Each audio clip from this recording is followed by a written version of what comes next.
ایمان کو بچانے کے لیے ضروری ہے سب سے پہلے وہ اپنے ایمان کو بچائے۔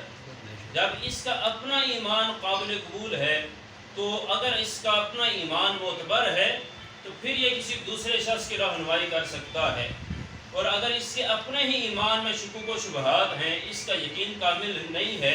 تو یہ کسی دوسرے بندے کی کبھی بھی رہنمائی نہیں کر سکتا ہے۔ اس حوالے سے ہمارے سامنے آج کل کے جو حالات ہیں کہ ہمیں اپنی اولاد کی سب سے پہلی تربیت کرنی چاہیے۔ ہمارے شیوخ کا یہ حال ہے کہ بعض علماء کہا کرتے تھے کہ اگر اللہ تعالیٰ نے کسی کو ذلیل کرنا ہو تو اس کو بنی اسرائیل میں پیدا کر دیتا تھا،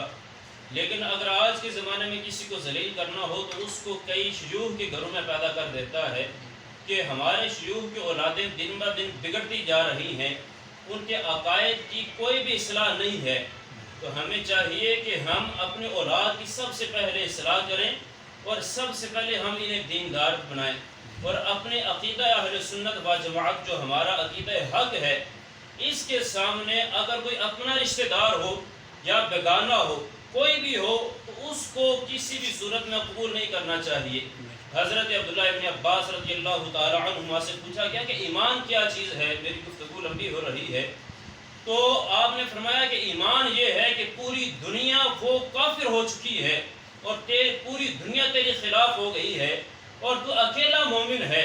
تو ساری دنیا مل کے تجھے کافر ہونے پر مجبور کر رہی ہے، تو اس حالت میں بھی یہ کہے کہ میں ایمان والا ہوں،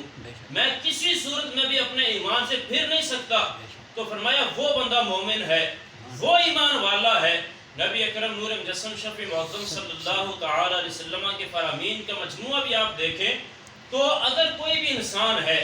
جب تک وہ اپنے لحاظ سے ایمان کو قبول نہیں کر رہا اور اگر وہ اپنے ایمان پر خود مطمئن نہیں ہے تو وہ دوسرے کو مطمئن نہیں کر سکتا ہے۔ اس لیے ہمارے لیے جو چیز ضروری ہے سب سے پہلے وہ یہ ہے کہ ہم اپنی چونکہ سادات ہیں اور ہم میں سے اکثر ائمہ مساجد ہیں، سب سے پہلے ہم نے اپنی اصلاح کی کوشش کرنی ہے۔